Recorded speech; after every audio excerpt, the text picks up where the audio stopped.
Саламатсыздарбы урматтуу мекендештер.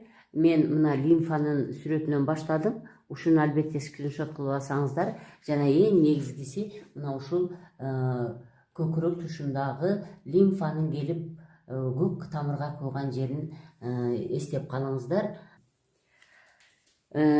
Лимфа жөнүндө айтып кетейин деп атам да. Бул эмне үчүн бир эле лимфа жөнүндө эле айта бересиз, эмне үчүн бир эле лимфа жөнүндө айта бересиз. Бүт эле ооруда эмне үчүн лимфаны айтасыз деп айтышат да. Бүт ооруда, бүт дүйнөдө 1100 оору катталды. Эми бизде международная классификация болезней деген бар, МКБ деп коет медицинада. Ушул МКБда 1100 ооруну табышып, эми элестетиңиз, мына бир эле адамда 1100 диагноз коюлду да. Мына ушул диагнозда ар бир специалист өзүнүн дарылоо протоколун колдонуп, ошол ооруларды аяктырганга аракет кылат. Бирок биз натуралдык ыкма менен дарылаган врачтар, бизди врачи альтернативной медицины или интегративный медицина деп коет. Альтернативдүү медицинадагы биз дагы врачпыз, бирок биз натуралдык ыкмаларды колдонгонго көбүрөөк аракет кылабыз да. Мына ушул натуралдык ыкманы колдонгон врачтарды врачи альтернативный медицина деп коет. Биз көбүнчө ушул безге көп көңүл бурабыз да. Себеби деген, менин окуткан профессорлор, мен окуган профессорлор, мисалы Иван Павлович Немувакин, ал раматлык 95-ке чыгып каза болгон. Бирок ошол көп безилдеп кеткен да. Ошо адамдар натуралдык ыкма менен дарыланыңыздар депчи. Эми андан кийинки анын окуучулары ушу Гуреева Ольга Евгеньевна, Шишова Ольга Ивановна, мына Агулов тоже биз ушу сабактарын онлайн алып турабыз. Ушул врачтар бардыгы альтернативный медицинадагы врачтарда көбүнчө эмес, деги эле булар ушул натуралдык ыкмаларды колдонуп, ар бир ооруну жакшырганга аракет кылат. Мына ушул ар бир ооруда ушул эң негизгиси лимфаны массаж жасоо, лимфаны түртүү, мына ушул лимфа жөнүндө көбүрөөк айтылат да.